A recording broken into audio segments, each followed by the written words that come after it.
వేడుకొండలవాడ వెంకటరమణ గోవింద గోవింద. తరాలు మారినా, చరిత్రలు మారినా తిరుపతి లడ్డు టేస్ట్ మట్టికి మారదండి. ఈ లడ్డు చాలా ఫేమస్. రెగ్యులర్గా నార్మల్ లడ్డు ఇస్తారు, కానీ ఇది కళ్యాణం చేయించుకున్న వాళ్ళకి స్పెషల్గా ఇస్తారు. సో రేర్గా దొరుకుతుంది. ఈ వడ ఒకటి, ఇంకో పెద్ద వడ ఉంటుంది అదొకటి, జలేబీ ఎంత బాగుంటుందండి. జాంగ్రీ మీకు ఎప్పుడన్నా దొరికిందా? ఈసారి కంపల్సరీగా లక్కీ డిప్లో ట్రై చేసన్నా సుప్రభాత్ సేవ కానీ, తోమాల సేవ కానీ, అర్చన కానీ దొరికితే వదలద్దు అసలు.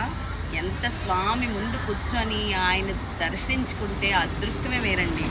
మా అన్నయ్య స్పెషల్గా చెల్లి కోసమని తోడబుట్టినవాడంటే ఇలాగే ఉండాలండి ప్రేమ.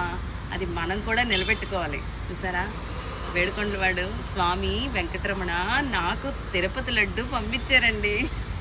గోవిందా గోవిందా.